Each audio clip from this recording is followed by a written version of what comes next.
Shalom, kali ini kita akan melanjutkan tema minggu lalu yang bagian 2 tentang mengenai bagaimana cara menolong orang untuk mendapatkan harapan dan kesembuhan. Kita baca lagi di Galatia ayat 6 ayat yang ke-9. Janganlah kita jemu-jemu berbuat baik, karena apabila sudah datang waktunya kita akan menuai. Jika kita tidak menuai, jika kita tidak menjadi lemah. Pernahkah kita merasa bahwa seseorang sama sekali tidak punya harapan? Bahwa dia tidak akan pernah datang kepada Kristus?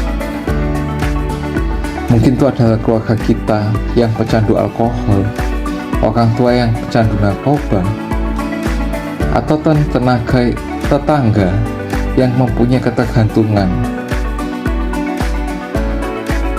Seorang dengan luka, kebiasaan, atau masalah emosi yang menjauhkan dia dari mengenal Tuhan.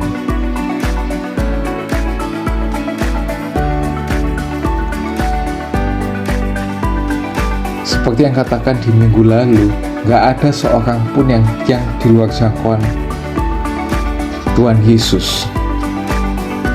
Minggu lalu kita sudah membicarakan tentang pentingnya kelompok kecil dalam menolong orang yang putus harapan menemukan kesembuhan.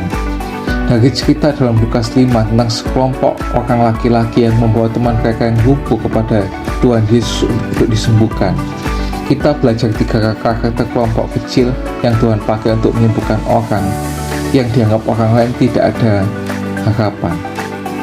Hari ini kita akan belajar 4 karakter lagi. 4 itu apa sih? Yang pertama yaitu ketekunan.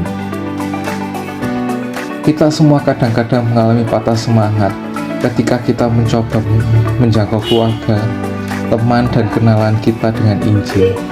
Tapi kita jangan menyerah. Saudara-saudara dalam Lukas 5 tidak mengizinkan kesulitan untuk melemahkan semangat mereka. Tidak masalah walaupun begitu banyak kerumunan orang di antara mereka dalam Tuhan Yesus.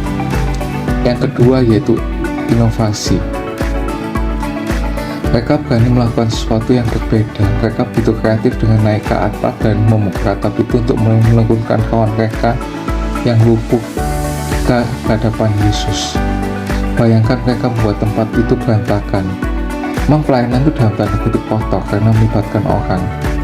Kelompok kecil yang tidak mau melangkah keluar dari lingkungan mereka tidak akan mau berkotor-kotor dalam tanda kutip untuk menjadi alat penyembuhan. Yang ketiga itu kerjasama. Sangat jelas bahwa mereka bekerja sama untuk membawa teman mereka kepada Yesus. Pekerjaan itu terlalu berat untuk dilakukan satu orang. Sama halnya dengan kelompok kecil. Orang lebih cepat datang pada Kristus ketika mereka melakukannya dalam lingkungan kelompok kecil yang saling mendukung. Masyarakat atau kelompok yang mendukung adalah kesaksian yang penuh bagi kuasa Tuhan.